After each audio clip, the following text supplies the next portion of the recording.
Hello friends. India ने England को टी20 series 3-2 से हरा दिया है और मैं इस वीडियो में हमारे जो इंडियन प्लेयर्स टी20 टीम का हिस्सा थे, इस सीरीज का हिस्सा थे, उनका परफॉर्मेंस एनालिसिस करने वाला हूं।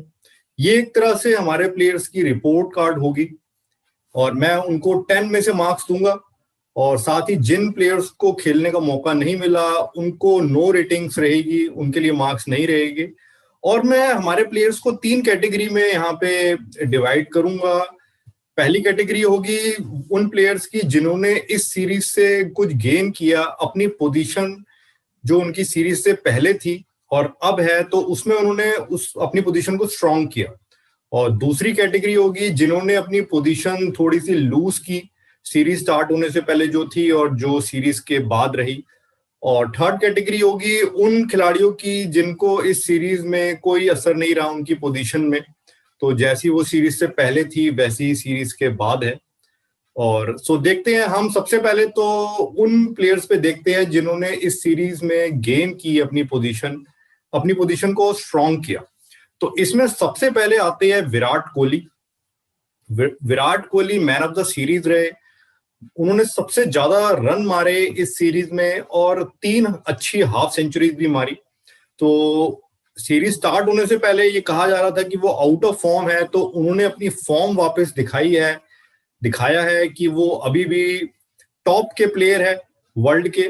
और साथ ही अपनी कप्तानी में ये सीरीज भी जीती है इंडिया, तो यहां पर भी उन्होंने गेन किया। तो मैं उनको आउट ऑफ 10 8.5 मार्क्स दूंगा इस सीरीज के लिए।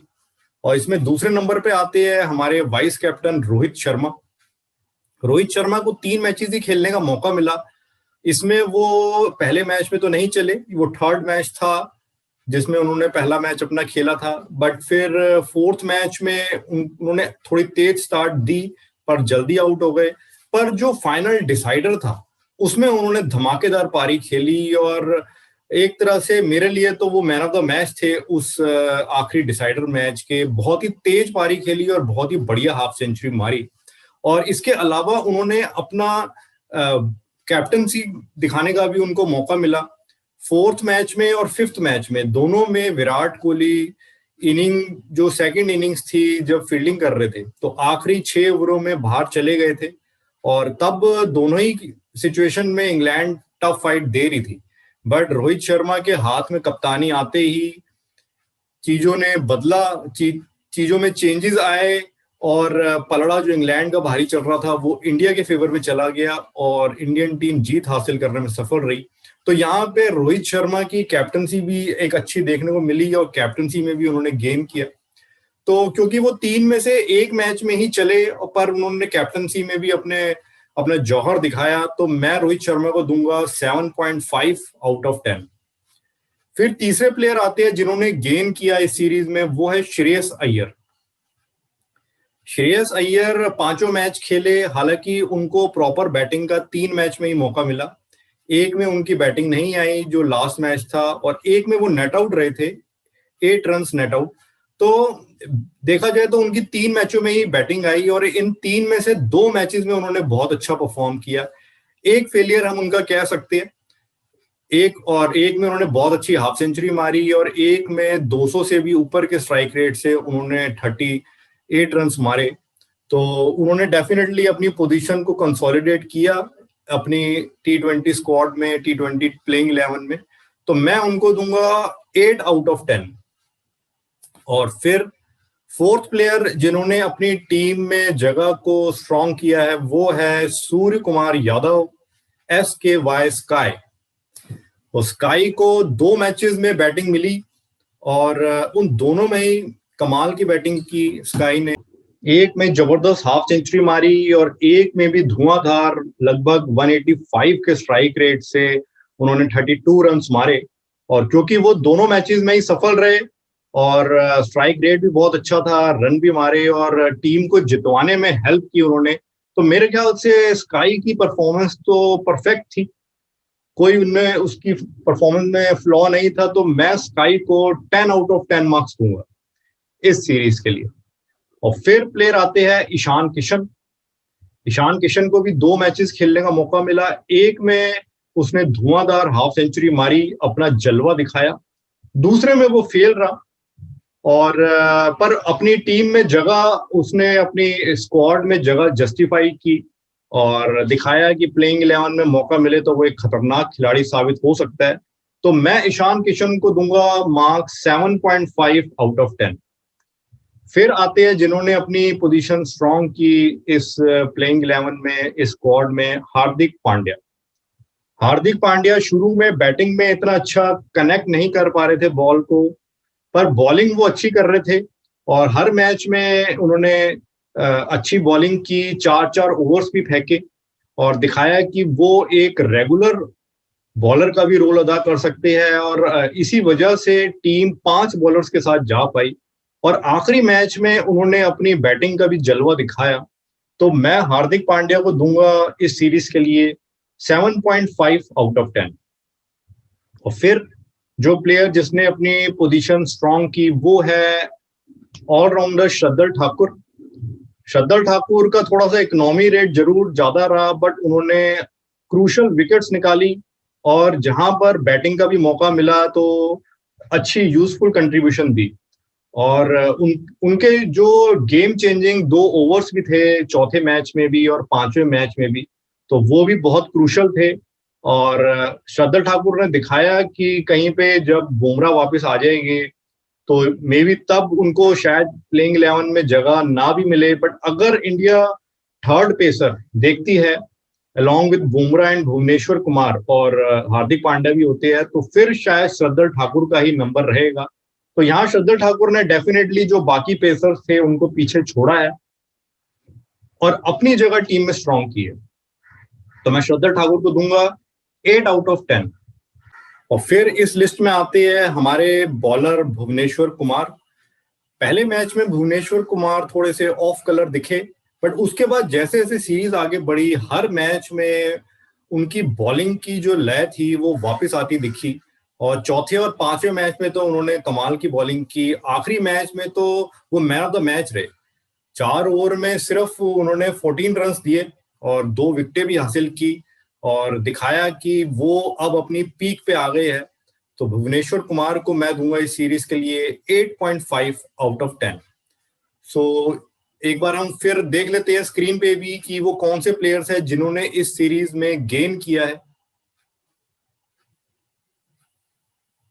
Number 1 Virat Kohli with 8.5 points, Rohit Sharma 7.5, Shreyas Iyer 8, Surya Kumar Yadav 10, Ishan Kishan 7.5, Hardik Pandya 7.5, श्रद्धल Thakur 8, Bhuvneshwar Kumar 8.5। और अब हम देखते हैं उन प्लेयर्स के बारे में जिन्होंने इस सीरीज में अपनी पोजीशन थोड़ी सी वीक की है, उनकी पोजीशन थोड़ी सी लूज हुई है इस सीरीज में, जो उनकी परफॉर्मेंस रही। तो इसमें सबसे पहले आते हैं opener KL Rahul. KL Rahul को 4 मौके मिले, 4 मैच खिलाए गए और पहले 3 में तो वो बुरी तरह फेल रहे। या तो उनका स्कोर 0 था या 1 रन था। और चौथे मैच में उन्होंने कुछ रन मारे, बट उनका स्ट्राइक रेट बहुत कम था, सिर्फ 85 का स्ट्राइक रेट था इस मैच में भी। तो मैं तो उनको इस सीरीज के लिए 0 मार्क्स ही दूंगा, 0 आउट ऑफ 10। हो सकता है आपको लगे कि मैं काफी स्ट्रिक्ट हो रहा हूं, बट मैं आपको बताऊं जो रन उन्होंने मारे, तो जिसमें मारे भी तो उसमें स्ट्राइक रेट इतना कम था, उससे और बर्डन आ जाता है टीम पे। तो मैं तो उसके लिए एक नेगेटिव मार्किंग भी करना चाहूंगा, बट मैं नेगेटिव मार्किंग नहीं कर रहा। So I will give him 0 out of 10 for this series. और सेकंड इस नंबर पे आते हैं इस लिस्ट में शिखर धवन। शिखर धवन को हालांकि एक ही मौका मिला और उसमें वो कुछ खास नहीं कर पाए, उन्होंने बॉलें भी उसमें वेस्ट की और इसके बाद उन्हें मौका नहीं मिला। शायद टीम मैनेजमेंट को उन पे विश्वास नहीं था। इससे ये बात भी पता चलती है कि शिखर धवन टीम मैनेजमेंट का विश्वास जीतने में भी नाकाम रहे। तो उन्होंने भी अपनी पोजीशन डेफिनेटली यहाँ लूज की है। मेरे ख्याल से जो T20 वर्ल्ड कप है उसमें उन्होंने अपना स्थान लगभग खो ही दिया है, क्योंकि वो सिर्फ 15 मेंबर का ही स्क्वाड होगा और उसमें अगर कोई थर्ड ओपनर के तौर पे, क्योंकि अब तो विराट कोहली भी आ गए ओपनिंग पोजीशन में, तो अब तो शिखर धवन का चांस लगभग 0 है और उनको मार्क्स भी मैं इस सीरीज के लिए 0 आउट ऑफ 10 ही दूंगा। और थर्ड इस लिस्ट में आते हैं जिन्होंने अपनी पोजीशन थोड़ी लूज की, अक्षर पटेल। अक्षर पटेल को भी सिर्फ एक ही मैच खेलने का मौका मिला, बट उनसे एक्सपेक्टेशन ज्यादा थी। वो एक मेन बॉलर का उनसे एक्सपेक्टेशन थी कि रोल अदा करेंगे। जैसे टेस्ट सीरीज में परेशान किया था इंग्लैंड के बैट्समैनों को, T20 सीरीज में भी एक्सपेक्टेड था वो करेंगे, बट उस पहले मैच में वो खास नहीं कर पाए कुछ। पर हम ये भी देखें तो उस मैच में इतना स्कोर नहीं था इंडिया के पास डिफेंड करने के लिए, सिर्फ 125 का ही टारगेट था। सो मे बी अगर फोर्थ मैच या फिफ्थ मैच जैसी सिचुएशन होती कि इंडिया के पास बोर्ड पे अच्छे रन होते, अगर जैसे 185 या 200 से ज्यादा, तो तब मेरे ख्याल से अक्षर पटेल डेफिनेटली बेहतर बॉलिंग करते, विकेटें भी लेके दिखाते। पर क्योंकि दूसरे बॉलर्स पे ज्यादा विश्वास जताया गया इस सीरीज में, तो मेरे ख्याल से जब रविंद्र जडेजा भी वापस आ जाएंगे तो तब शायद अक्षर पटेल के लिए टीम में जगह बनाना मुश्किल रहेगा T20 की प्लेइंग 11 में। और इस सीरीज के लिए मैं उनको दूंगा 5/10। और फिर इस लिस्ट में आते हैं वॉशिंगटन सुंदर। सुंदर ने पहले 3 मैचों में तो अच्छी बॉलिंग की, बट फोर्थ मैच में उनकी बॉलिंग की काफी पिटाई हुई, और फिफ्थ मैच में भी सिर्फ एक ही ओवर दिया गया सुंदर को। तो ये दिखाता है कि आखिरी मैच तक आते आते जो हमारे कप्तान है वो सुंदर के ऊपर थोड़ा फेथ लूज कर चुके थे, और इसलिए एक ओवर के बाद हटा लिया गया। तो यहाँ पे मैं कहूंगा कि सीरीज से पहले उनकी पोजीशन स्ट्रांग थी, अब थोड़ी सी वो वीक हुई है, बल्कि क्योंकि एक फेथ लूज किया है उन्होंने कप्तान का। और ओवरऑल ज्यादा तो नहीं, बट थोड़ा सा पोजीशन लूज हुई है, और मैं उनको मार्क्स दूंगा इस सीरीज के लिए 6/10। इस लिस्ट में आते हैं पेसर नवदीप सैनी। हालांकि उनको मैच खेलने का मौका नहीं मिला, और इसलिए मैं सैनी को नो रेटिंग्स दूंगा।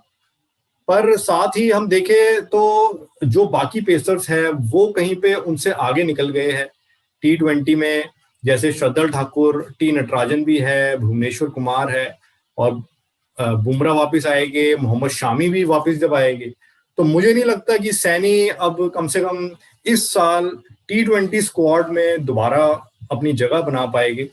शायद तभी बना सकते हैं अगर रेगुलर प्लेयर्स रेस्ट ले रहे हो या इंजर्ड हो। तो मैं कहूंगा उन्होंने भी अपनी पोजीशन लूज की है। और फिर जो प्लेयर जिसने अपनी पोजीशन लूज की वो है हमारे leg spinner Yuzvendra Chahal. Series start होने से पहले युजवेंद्र चहल हमारे टीम के नंबर 1 स्पिनर थे T20 टीम के, पर उनको 3 मैचेस के बाद ड्रॉप कर दिया गया। 3 मैचेस में वो इतना अच्छा परफॉर्म नहीं कर पाए, और डेफिनेटली उन्होंने अब नंबर 1 स्पिनर का तो उनको फिर से हासिल करना पड़ेगा, दिखाना पड़ेगा कि वही नंबर 1 स्पिनर है T20 में। उनके लिए अब कंपटीशन है, और वापस उनको कप्तान का, टीम मैनेजमेंट का फेथ जीतना पड़ेगा। और मैं इस सीरीज के लिए चहल को दूंगा 5/10। और फिर जिस प्लेयर ने इस सीरीज में अपनी पोजीशन लूज की है वो आते हैं वरुण चक्रवर्ती। वरुण चक्रवर्ती को खेलने का मौका नहीं मिला, पर फिटनेस टेस्ट फेल होने की वजह से वो स्क्वाड से बाहर हो गए, और ऐसा दूसरी बार उनके साथ हुआ है कि जब वो फिटनेस टेस्ट फेल करने की वजह से स्क्वाड से बाहर हुए। इससे पहले भी पिछले साल भी हुआ था कि वो फिटनेस टेस्ट क्लियर नहीं कर पाए थे। तो इस वजह से हो सकता है कि आगे के सीरीज में भी सेलेक्टर्स चक्रवर्ती पे इतना भरोसा ना दिखाए, उनको लगे कि वरुण चक्रवर्ती शायद फिटनेस टेस्ट फेल कर देंगे फिर से, या अगर क्लियर कर भी देते हैं तो भी एक डाउट रहेगा कि अभी क्लियर कर दिया और उसके बाद फिर फेल हो सकते हैं। तो मुझे लगता है कि अब सेलेक्टर्स वरुण चक्रवर्ती को प्रेफरेंस नहीं देंगे, दूसरे स्पिनर्स को प्रेफरेंस देंगे, और इसीलिए कुलदीप यादव फिर से पिक्चर में आए हैं। मे बी किसी और ऑफ स्पिनर को भी मौका मिल सकता है, हो सकता है अश्विन दोबारा पिक्चर में आ जाए T20 फॉर्मेट की। तो यहाँ पे मैं कहूंगा वरुण चक्रवर्ती ने भी अपना प्लेस लूज किया, and no ratings for Varun Chakravarthy. तो ये वो प्लेयर्स थे जिन्होंने अपनी पोजीशन इस सीरीज में थोड़ी लूज की है। हम एक बार स्क्रीन पे दोबारा देख लेते हैं। इसमें है आते हैं सबसे पहले KL Rahul 0 points, Shikhar Dhawan 0 points, Axar Patel 5 points, Sundar 6 points, Navdeep Saini no ratings, Chahal 5 points, and Varun Chakravarthy no ratings. और अब हम उन प्लेयरों पे भी गौर करते हैं जिनकी टीम में पोजीशन पे कोई इफेक्ट नहीं पड़ा, जो T20 सीरीज स्टार्ट होने से पहले उनकी पोजीशन थी वैसी ही अभी भी है, ना उन्होंने कोई पॉइंट्स गेन किए ना लूज की अपनी पोजीशन। तो इसमें मैं कहूंगा सबसे पहले आते हैं विकेट कीपर ऋषभ पंत।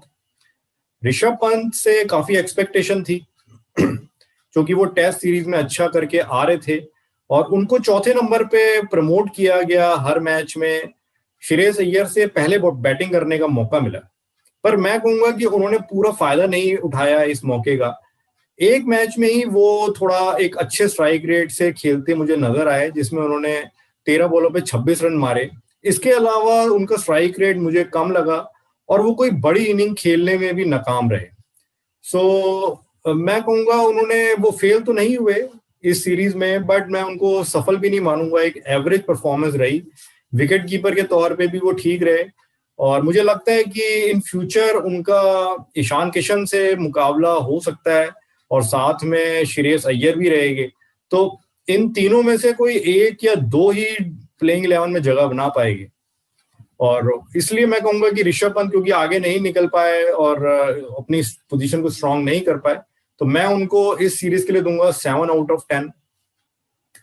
और फिर इस लिस्ट में आते हैं ऑलराउंडर राहुल तेवतिया। राहुल तेवतिया को खेलने का मौका नहीं मिला और मैं उनको इसलिए दूंगा नो रेटिंग्स। और इसी तरह दीपक चहर को भी खेलने का मौका नहीं मिला, उनको भी दूंगा।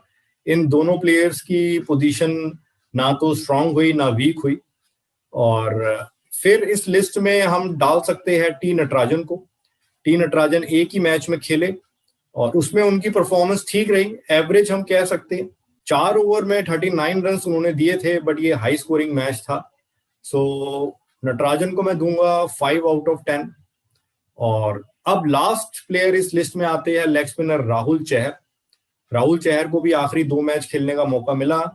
चौथे मैच में बॉलिंग ठीक थी चहर की, 2 विकेटें भी निकाली, पर फिर 5th मैच में कोई विकेट नहीं निकाल पाया, इकोनॉमी रेट भी थोड़ा हाई रहा। आई will give him 6 out of 10। सो एक बार हम स्क्रीन पे देख लेते हैं इन प्लेयर्स की भी लिस्ट जो थर्ड कैटेगरी में आते हैं। इसमें है पहले Rishabh Pant 7 points, Rahul Tewatia no rating, Deepak Chahar no rating, T Natarajan 5 points and Rahul Chahar 6 points. So friends, this was my report card of Indian players for the T20 series. इनका परफॉर्मेंस एनालिसिस आप भी अपने व्यूज शेयर कीजिए। आप मेरे इस रिपोर्ट कार्ड से, इस परफॉर्मेंस एनालिसिस से कितना आप एग्री करते हैं।